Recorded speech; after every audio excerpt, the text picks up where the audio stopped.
And we're back with our 2012 New Hampshire Division I cross country preview. We're at part 2. Here we left off. Manchester Memorial. Yep, Memorial has top kids Jacob Kudu. Really not one of the hardest workers ever. Really? Yeah. I've run with Memorial a lot over the summer so far, just because my head coach now was Memorial's head coach last year. He likes to get us together for runs. So this Memorial team is led by Jacob Kudu. Adam Vargas is another Adam good Vargas, he was right with me in the mile sophomore year. I believe I ran 4:39, he ran 4:42, but I haven't seen too much from him since. Yeah, kind of got injured a little bit, but he's a very good runner in his own right. And this is a team that they could surprise some people, get top 8. I have them as my dark horse. It's like the class of 2013 has been carrying them for 4 years, and you always think they might do well this year, Yeah. and it seems to never happen. Yeah, we're just waiting for the talent to sort of come to their potential. And Granted, Kutu did kind of break out. He ran 2:01 in the 8. Yeah. If they work hard enough over the summer, they will. They have a chance. They have a shot. They would be at least 5 deep too, which really helps in this league. All right, Nashua South. They got a pretty good head coach now with Mike Mara. They don't seem to have too much for talent. Tyler Davino actually had a good spring. He ran 4:39, I believe. Yeah. Tyler Davino, not the best cross country runner. 5K's not as different. It's more of a miler. Since Aaron Martin, they really haven't had anyone. Just to be frank, and top 12 would even be a stretch for them. I just don't see them having a good year. Maybe Davino in track could surprise some people, but during cross country, I don't think that he's more of a 5K runner. He's a very good miler, though. They do lose CJ Valley, who is a pretty decent 5K runner, and other than that, they have most of their team intact, but it doesn't seem like the talent's there yet at this point. Yeah. All right, Exeter. They're an interesting team. Yeah. I don't know how good they'll be. They have Peter Winslow, who's a really good 800 runner. He actually ran 4:30 for the mile this year. Cross has never been his thing. Maybe. The fact that Winslow, during a cross-country race, when he wants to shut it down, he shuts it down. This is a kid that has the potential to go under 16:40, just a natural runner, very good 800 runner. But, I mean, I do not see... He's never run well at Derryfield. And I have no idea what he does for mileage or anything, but you would think he'd be able to rock Mines Falls in a 16:20 type of thing. Yeah, he's focusing indoors. I don't know if he'll run indoors this year. He could be a very good 1,000 runner, I think. Him and Poggy could do it out. But this is a team that is not that strong. They really don't have anyone. They actually have the kid Justin Carboni, who won large school state championships in middle school. He's from Cooperative Middle School, which they go to Exeter, so I'm presuming they get him. They have a freshman indoors that ran 4:23 for the 1500. Yeah, it's something to work with, but it is something to work with. Just looking at the other talent of other teams, they're a little bit behind in that sense. They killed the summer mileage, just like we talked about with all these teams. They could be right up there, but Winslow's not a 5K runner, and we've never seen him run well in a 5K. I think that 4:30 mile kind of impresses me. Yeah, that he could maybe become a 5K runner. Yeah, there was a 1500 too indoors at Southern Maine. That was kind of a stacked race, and he hung up with like me, Anzi, Kopetz, Chaz Monroe for a while, and then he kind of dropped off the last 4. Yeah, I mean, we'll see. Yeah. Okay, next team, we got Timberlane. They're an interesting team. Their coach is actually a New England champion. We haven't seen much from them in cross country. They have 2 more Kimball brothers who are heading up into high school. They have a couple decent freshmen this year with Deshane. Yeah. And there's another one who I apologize for not knowing his name. Yeah, I mean, they got a lot of young talent. This is a team that... They're young. They have a good coach. Yeah. If their coach does their mileage properly, if he does their workouts properly, you can really see a very quick improvement in the younger kids coming up. You know, you're looking at Griffin, I mean, you can see a pretty good improvement from sophomore to junior and from freshman to sophomore year if you're getting good coaching. And it can also work the other way. If you get bad coaching, you can really see just horrendous times. But we'll see. If they have a good coach, I mean, New England champion, I think they should. They'll slowly move up, but I don't expect a huge jump from them yet. Yeah.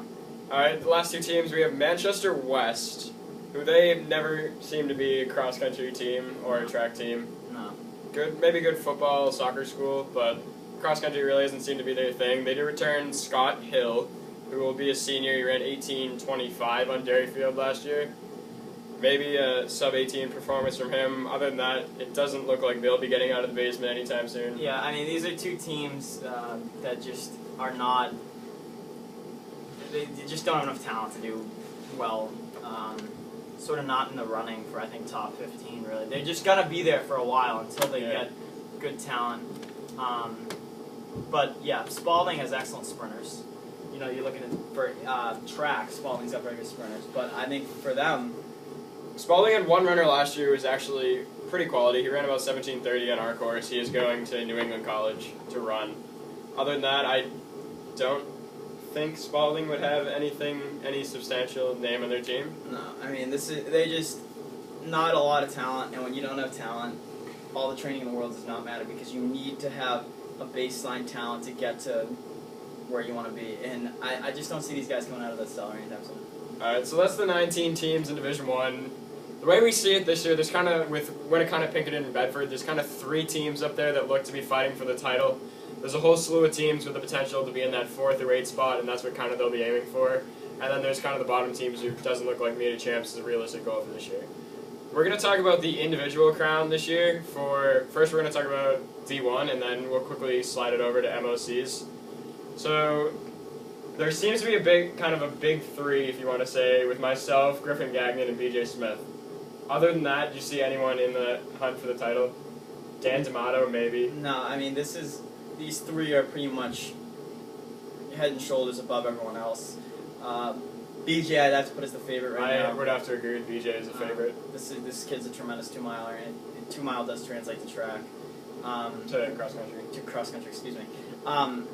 Aaron Bellabo, which is obviously him. Tremendous talent in cross-country. I have him going second. Griffin Gagnon from BG, he's the 3rd person.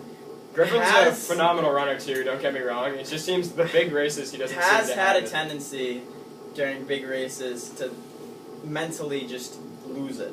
I remember last year in cross country, D1s he ran really well. MLCs he kind of lost it. Yeah, and indoors he kind of lost it at states. Yeah, I mean it's just this is a kid whose talent is a very ran 4:26 as a sophomore. Yeah, it's mind blowing, really. Yeah, 4:21 as a junior miler, but he definitely has the potential to be the best in the field. I don't know if mentally if there could be something that could happen. I think BJ's the safest bet. It will kind of be interesting too because Griffin's more of the take it out fast kind of runner, whereas myself and BJ are more second half runners. So it'll be interesting how the race develops. We're actually going to bring in Brendan McGinnis right now to talk about the individual race and see what he thinks for MOCs. He's a ex-Alvin runner. He goes to UMass Lowell right now, and he does follow track talk and cross country quite a bit. He's going to talk about what he thinks about the Souhegan team at MOCs. So thank you, Brendan. Keep it going. All right, so Brendan, what do you think of Souhegan? Well, past 2 years they've had some solid depth. I can't remember the names of a lot of the runners, but I think they could again be a force at MOCs or D1s. D2s. D2s. Definitely win D2s. Would Oyster River be able to take them out, Rob? Yeah, OR is losing Jack Calapy, one of the top runners in D2 last year. I believe Cameron Barth is still there. He's going to be a sophomore. Not a lot of talent for Oyster River. Do you think Souhegan has D2 in the bag? Yeah, in the bag. I think Souhegan's going to be a very, very good bet for top 2 at MOCs. They have a lot of depth. They got a lot of returners. And then as the races get bigger, Brendan, you'd say Souhegan's better off where they don't run with front runners, they run with depth? Oh yeah, definitely. Especially once they get to D2s and MOCs. I think. And another thing you were mentioning, Brendan, they don't really have to run D2s as hard as we have to run D1s. No, definitely not, because I think they can easily win that without really pushing themselves. And I think this year will be the year where depth definitely beats talent. And then what do you think individual race at MOCs, and including to me, Griffin, and BJ, a couple names off the road there. Chris Pogge, because it's on a flat course. And also Jeremy Broussard from Co-Brown, he's quality. Noah Williams from Hanover, he's fast. And Ben Lange from Portsmouth, he was looking really good last year, ran 16:39 at Manchester Invite and then got injured. Do you see it as keeping it in the D1 who wins it, or could one of these guys pull it out from D2? I think this year you could definitely see a D2. You mentioned Broussard, he ran really well in track. You could see him up there in top 5, but I think it'll stay in D1 for the championship for MOCs. And would you say the MLC course favors either me, Griffin, or BJ? Yeah, it's a fast course. So it would favor Griffin and I the milers, or yeah, BJ the power runner would be favored on Dairyfields? Well, BJ does not have a lot of room to kick once he comes off the bridge at MLCs. Because the race gets over pretty quickly. He has a long field to do it. Pace is quick. You and Griffin have the advantage. I think Broussard will... He's the fastest miler. He's the fastest one. Or him and Griffin have the same PRs, but he ran it at MLCs. I think that if that turns into a kicker's race... That'll be interesting. Yeah, it will be interesting. It'll be good. I think that just the way it'll work out, whoever wins their respective divisions, so D2 or D1, that one of those is going to win MOC. So whoever wins D1, and very likely Broussard, is going to win D2. I would probably agree with that. Yeah, because I remember last year, Dylan LaFawn... He just got on fire. He caught on fire. Yeah, if you catch fire that late in the season... It's hard to be beaten. Very hard to agree beat. with that. So, all right, we'd like to thank Brendan for coming in today, and we're going to conclude things. I'll pick my top 8 from D1 to go to MOCs, and Rob will pick his top 8. Okay, so I'm going to go in order. 8th team I have getting in, Manchester Memorial. They're kind of a dark horse maybe, but I think the talent's there. If they work it, as Rob said, they've been training with BG a little bit. If they can put the work in, I think they might finally be a Made of Champions quality team. I have Nashua North. They're 3 deep. They find a 4 and 5. I think they're in. I have Alvern. We should have 2 guys in the 16s. If we get those 3 1730s, we should be in. Safe 6, maybe, maybe not. Londonderry, I have them in as a 5. They have a lot of guys who ran 17s on Mines Falls. They have a lot of good freshmen coming in. I think that might be a little high for them, but I think they have the potential there. They just need to work with it. I have BG as a 4. Griffin will be way up there. Rob should be top 15. And then it's that 3 through 5 that might be their problem. But if they can pull that out with Sheehan, McLaren, McMaster, that might be a pretty quality 4. And then I have Bedford at 3, right behind Pinkerton at 2, and Winnicott I have as my 2012 champion. Alright, my 8, I have Londonderry. They're only going to get there if they can get some sort of talent out of the younger age. Memorial is 7. If Kutu and them, I've seen in practice, I've seen Vargas running, they can focus on the summer mileage, they're going to get into the top 8 and they will make it to MOCs. Alvern is 6.